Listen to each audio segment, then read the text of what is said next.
กลับไปชายสบายดีแล้วก็สวัสดีตอน1 โมงทุกคนเลย13 โมงนะคือมื้อนี้นะเรามีข้าวดีนะมื้อนี้ข้าวดีมาแจ้งพ่อแม่พี่น้องเป็นมื้อที่มื้ออีพ่อแม่พี่น้องเอ้ยมีข้าวดีกะเอากับทีมงานจัดซัดใหญ่เลยมื้อนี้นะจัดของแท้ทุกคนเลยสิ่งที่ตามหามานานนะบ่ฮู้ว่าสิเป็นเพื่อกะถ้าไปเบิ่งคำเดียวสิบ่เอาเบาะนะเพราะว่าเฮาไปมื้อนี้นี่บ่เพชรเพิ่นจัดโหยางหลังโหบักใหญ่ซ้ำแกะเป็นมื้อละซุ่มเฮาสิไปเอาก็เอามาโคพากันมื้อเลยนะมื้อนี้บ่ฮู้ว่าสิใหญ่ซำเด้อข้อยก็บ่เคยเห็นได้ยินแต่เพชรมันเว้าหยอผู้เดียวมีแพ้นั่นเฮาเพชรจำจะได้รอบนั้นแล้วจำนะ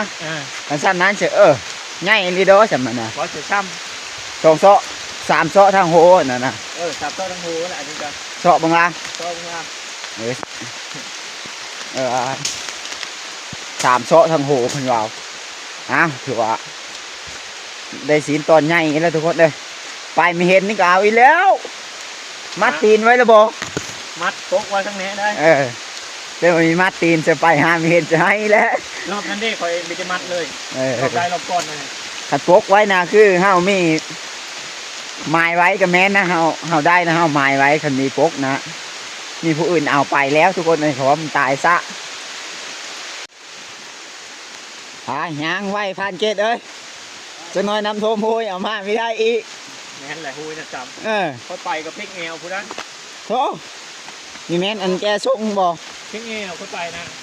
ไม่ได้แก้แหละตะลุน้ำอยู่พัดไปมันหลายกว่าเข้าไปนี่ว่าจะไปวิทย์ทุกคนเฮ้ยจะแกส่งนี่ยานส่งไปคนตกกระแข้งน้ำแกงก็ลอยนะขันว่าเรื่องใดเลยนะมีพระได้บ่ทองเฮ้ยกระเดวอยู่คนไปเมื่อเช้านี่แม่นพระจับมันละบัดนี้ฮะมีย่านได้หมูละเป็ดยางก่อนนำนาเฮ้ยหิบเยอะโอ้หามโพยมานี่ทุกคนเบิดเมื่อหามโพยเห็นรอเด้ผมเห็นรอบ่นี่มีวานงูนะผมย่ามีมานเท่านั้นผมทำหนึ่งมดไอ้เป็นไอ้รอได้ทองเท่าจำพ่อเลยว่าเอ็ดโหไล่ผมเลยมันนานปงเลยโหสารตามล่ะปลาลงไงมาคือติดเนื้อขยับแล้วดามาจิจับสิเลอ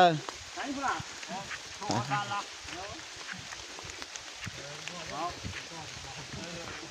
ปลาลักมาแล้วปัดป้องท่าโลเนาะนี่มีตูบคนนี้บ่อนสนกับฟ้านเกตละนี่นะบกนะบกคนนั้นบ่ผมง่ายเดียวนั้น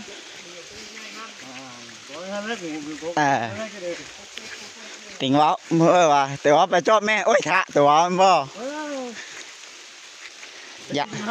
หน้ามาย่างกกนะเฮ้ยแบบนี้ละโอ้ตัวเขาเจาะนำยางเก่าโห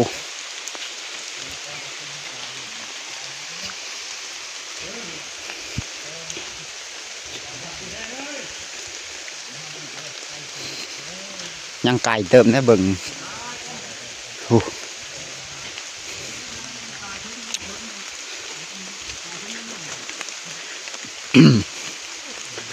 ได้หามแน่เหมือนนี้นะอย่าหามตะหึงแล้วไปลงทางพร้อมบัดนี้เซ็ตรถบัดนี้อ้ามแน่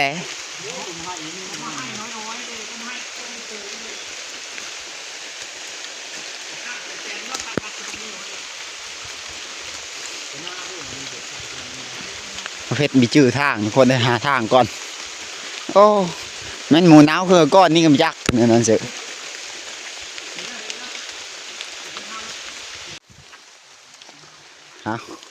เคยจะหอดเราบ่เลยมันเป็นโศกนะเฮ้ยมาแต่ยังน้อยหากมาเดี๋ยวนี้ตอนนี้นะ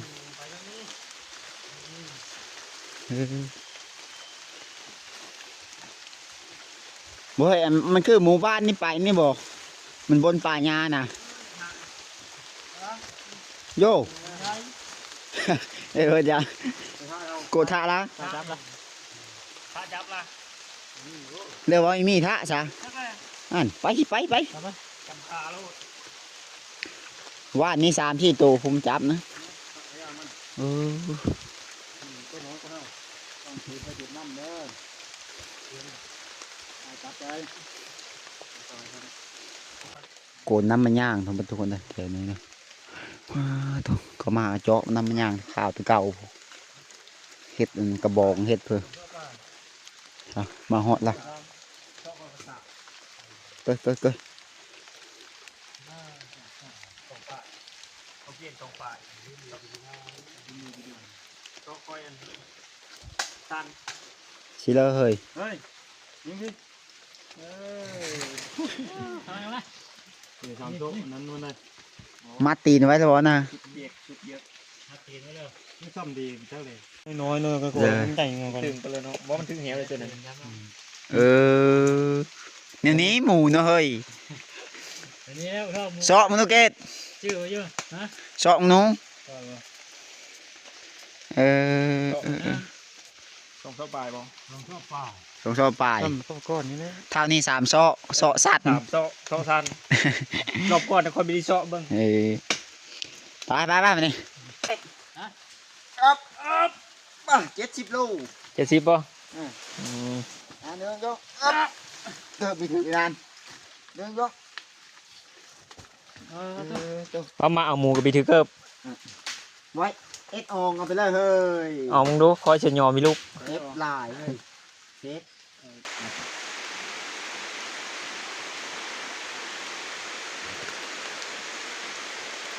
ตัวดีเซลรถนะ กระโตตั้งเดียวกับหมูตัวรอบก้อนนั่นเนาะคนละสุด บ่อซ้ำนี้บ่อตัวซ้ำโอ้โหมันซ้ำเหมือนนี้ตัวเหนานะ ตั้งเลยเนาะคือว่าเลยหมูป่ามันมีง่าย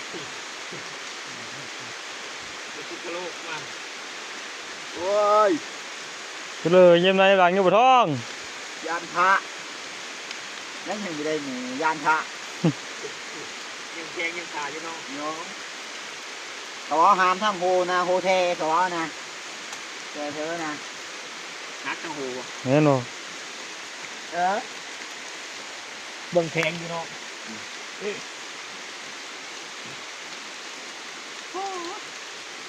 มันมาตะเวทเช้านี่ก็แล้วล่ะนี่ลงป้าอยู่ตรงมาดทุก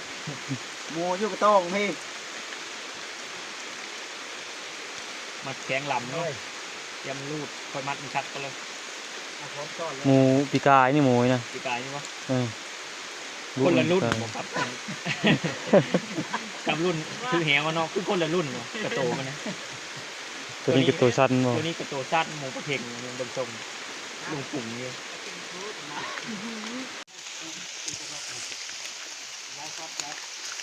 ลูกตาเห็นแล้วบนไอ้ลูกไอ้ติดมัน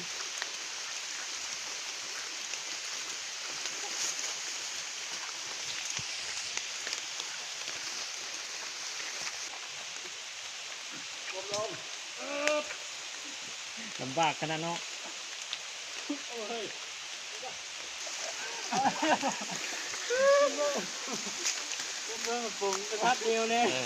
เห็นแล้ว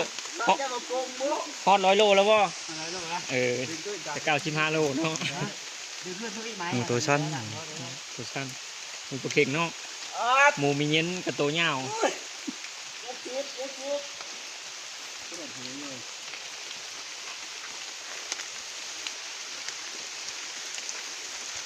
แบบเงี้ยๆเลยอ่า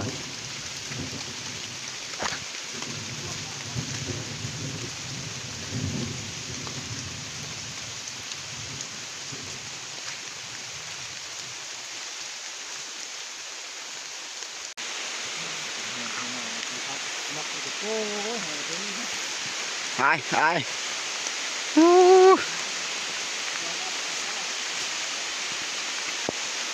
ไปเลยรอดหอนบ่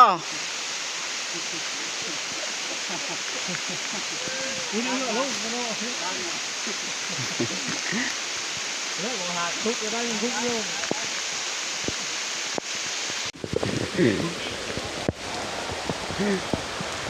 เอาไป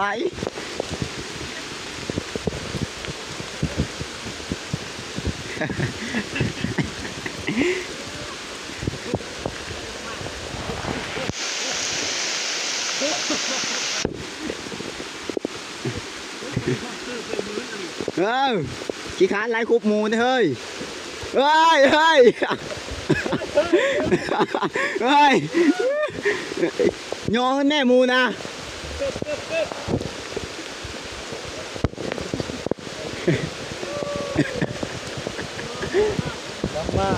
น้ำกำลังมา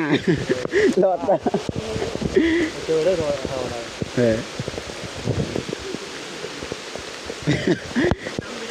น้ำกำลังมาเว้ยน้ำกำลังมาจะไปได้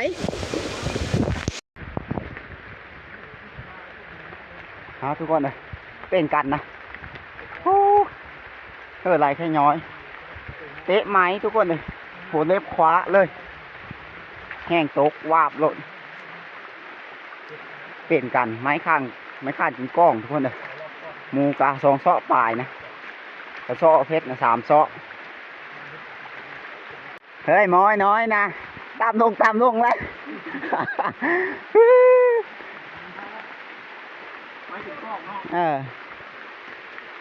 หมูป้าถือแหวเอ้ยพี่เฮาไปยาเบิ้งเนาะมึงถือแล้วแหวอยู่นี่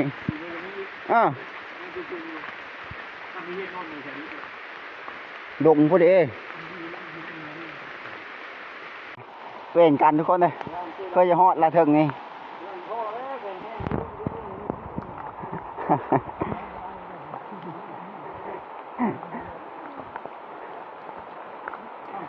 ช่างมันมืนน้ำเลิศบ่น้ำมะย้อยแล้วทุกคนเลยน้ำมะค่อยกันย้อยคือเดียวเตะไม้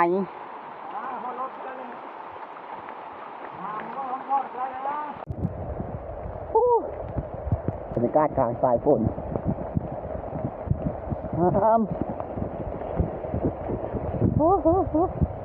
ไป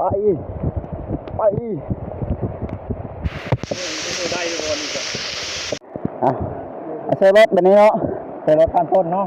บวายละจักมัดเจอรถแล้วรถนี่นะแก่นะ3แล้วบ่ตัวที่เท่าเลยทีนี้แฮะได้นี่เนาะแฮะตัวทับอิฐเอาเจอรถนะ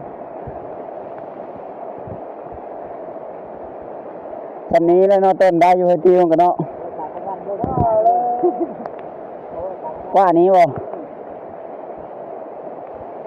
คนท้ายนะไปทั้งเอามาทั้งเลย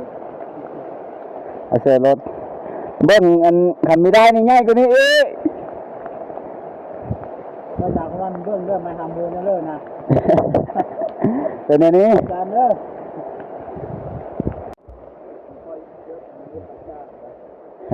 ทีมงานทำกับพุ่งน้อยเอ็ดแล้ว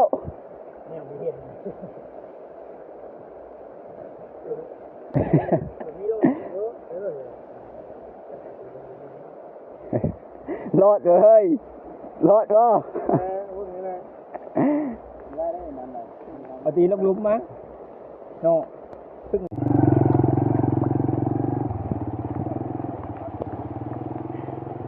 ได้เงินมาหลายแสนละมาฮอที่พักแล้วทุกคนเลยพอดีมาพันแดดจังป้างยังมันเฮ็ดเส้นเดียวพอเด้อนี่นะแดดก็โน่เลยเฮ็ดจี้อยู่เนาะไปเลยแดดละน่ะหมูกะตัวใหญ่เต็มได้ทุกคนเลย2 ศอกปลายถือใจแล้วนี่ไม่ท่องโน่เอาหน่อยละเก็บปืนมาลายก็ไปเลยจุดวุ่นหล่นฮะ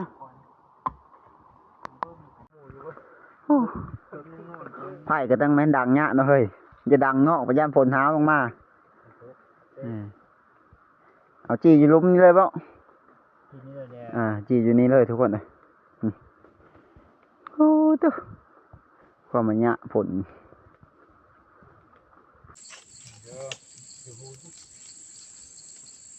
ขาวพักเลยเนาะเฮ้ยขาวนะเนาะตัวนั้นมันทักไปเลยเนาะตัวนี้ในการพื้นแบบใหม่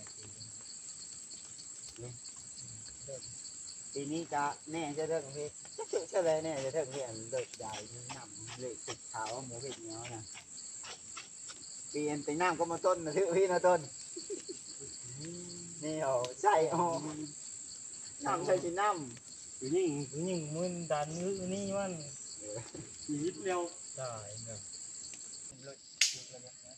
เก็บปูกับบ้านรถถึงเลยแบบตู้ขึ้นมาเลยตู้ขึ้นมา ตามเพศไม่ได้ดีนั่นเป็นเรื่องตูดบอกตูดโอ้ได้โหตูดแล้วก็นี่ไปเลย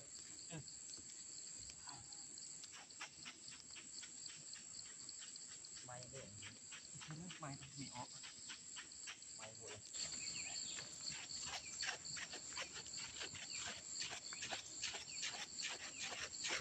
อาจจะต้นนะเฮ้ย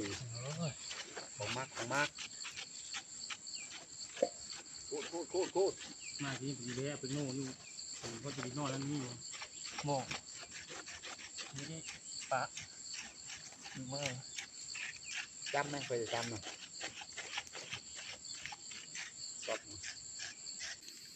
โอ้ของแท้มันทุกคนเลยอันนี้นะหำมันโอ้ตัว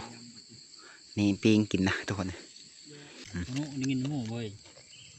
ย่อนเนาะ นี่อันนี้คุยเพทุกคนเพหมูนะสุดยอดเลยเพื่อพี่เคยกินเพหมูทุกคนเพื่อเคยได้กินนะสมคอย FC เห็นนะบ่ทอง เพื่อพี่เคยกินลองเด้อ FC ว่ามาเพอยู่เพหมู น้ำมันเท้า มันไม่ถูกละ ก็ได้อัน นี่ได้ปันไม่ชอบปันยายไหม แห้งมือ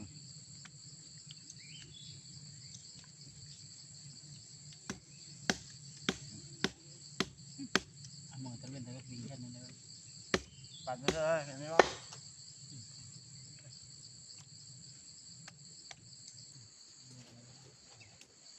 เด็กเขาหยิบปืนไปแล้วแบบนี้มากินแก้วช้ำห้น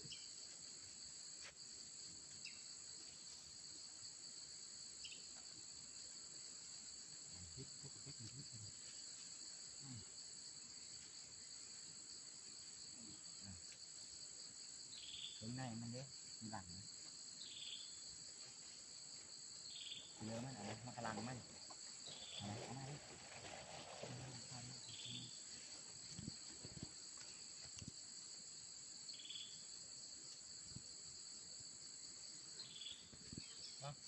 ตาดูนะ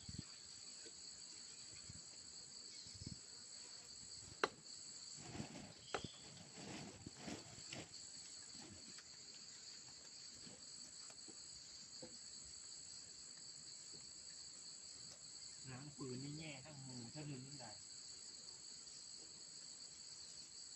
แง่แล้วกับร้านเฮาโลด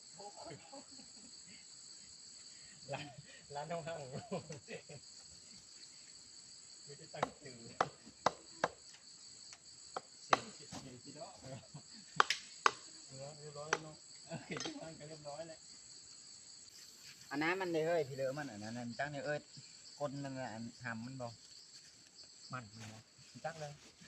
บอกลำ เอาไม่เฮ้ยเพิ่นเอานะ นัวมันเอาไหม มันน่าหำมัน หัวต้มเสิร์ฟกับเครื่องในฮะ จะไปกินเนาะ กินนี่เนาะ เมื่อเขาเลิกเอา ไปมันไปคุกมัน ย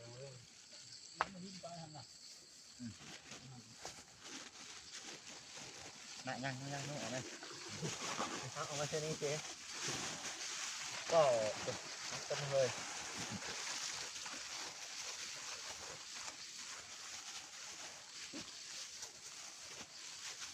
อย่างในการแบบการห้าม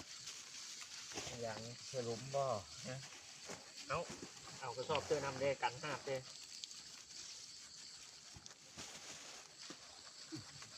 สิบโลท่อง 10 บาท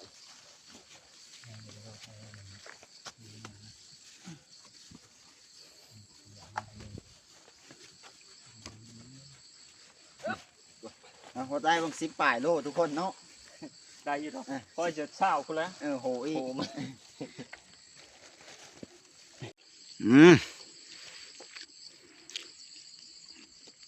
กินข้าวก่อนเมื่อทุกคนเลย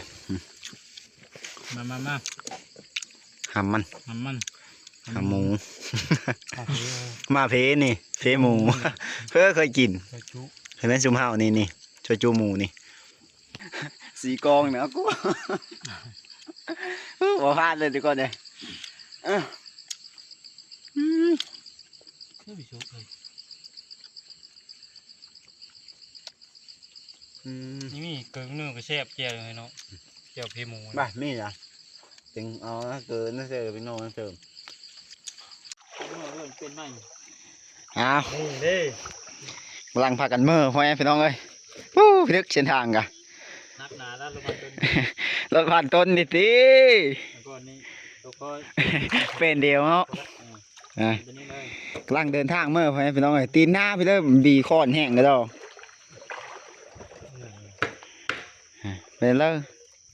เป็นเฮดน็อตมันนะฮะดึงตัวนี้ไว้แน่นๆนะอ่ะ อยู่ว่านี่หันนี่ยัดปีกกับปาน ปีงมีบ่ฮู้ได้สีนึงยังทกอีเนาะ ทกบนเมื่อก ระทุก ทกสบายรัดแรง หาทุกได้ยังทุกอีก ทุกแหนมได้เพราะว่าเนาะเพชร ทางกะหลอดก็ไปฆ่าหาไม้ขึ้นเล็งไว้ๆค่ะ ตัดทิ้งเลยมีดกับจะงานหลังที่บอลไปลง พอแล้วรถแต่ละคันโอ้กระฟับตาอยู่เลยคันนี้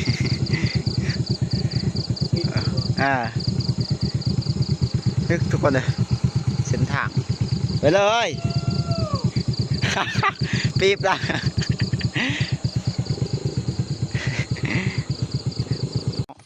เริ่มผ่านต้น พะล้มแล้ว ผ่าลมนะ งูแล้ว ลมเข่าเตะทุกคนเลย นี่ครับเพราะว่า นี่ฮักละอู้เซ็งขนาดกลางคืนนี่ ลาดเลม พลาดเลมเลยอันนี้ เขาลาดตะวีเลย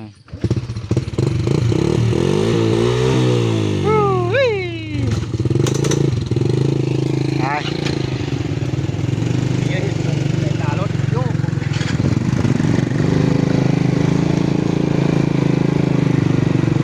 มาหอดเหินพี่น้องเอ้ยว่าตัว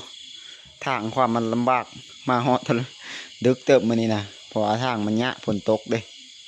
มาก็คือเขาเอ้ยเป็นพอเป็นโคนะค่อยกับบไหวดีทุกคนเจ็บเท้านี่ไม้เสพมาตัวแล้วก็รถเจิกบนต้นเนี่ยจนอันนะมันมามืดเส้นทางมันยะล้างแล้วลืมเอาเลิศมันขึ้นมาเนาะอยู่บ่อรถพูเอามาหอนบ้านหอนเทื่อนเรียบร้อยก็อาบน้ำอาบในห่างกันแล้วทุกคนเลยเดี๋ยวแม่เพิ่นอันแยกศีลอันปั่นให้พี่น้องก่อนนะ 1 2 4 5 6ลูกหลานได้ผลตอน2 ตอนก็โอเคนะ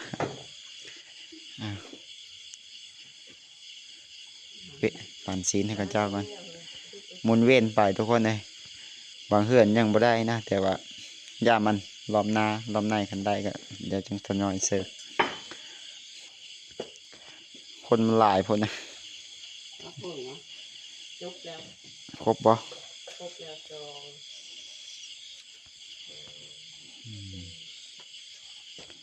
พูดละเล็กพูดละน้อยอันนี้กระดูกมันทุกคนนะนั่น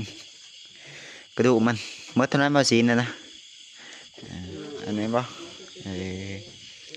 กระดูกหัวมันกันคือแม่เพิ่นแยกคือเขาเจ้าเขินแถวใกล้นี่นะพี่น้องพูดเล็กพูดน้อยก็โอเคเลยทุกคนนะเอาทุกคนเลยนี่7 พูดแบ่งก็ข่าว7 พูดนะ มาหอนบ้านกับพ่อมันต้มเลือดมีอย่างหลายดอกหมูตัวนึงกับปั่นพี่ปั่นน้องแถวใกล้นี่แหละกระดูกมันเจอยังไม่ทันพักท่านเผื่อนะปะไม่ใช่แหละโอเคพ่อแม่พี่น้องเอ้ยเดี๋ยวจังใดก็ถ้าจังอัน นะพักผ่อนก่อนค่อยกะเมยปานนี้นะจะมีแห้งแล้วค่อยกะกองโมสโลนได้คลิปวิดีโอนี้กะสิได้ฝากไว้ซ้ำนี้ก่อนพี่น้องขอมอบกับใจหลายที่ติดตามครับส้มคลิปหน้าพบกันใหม่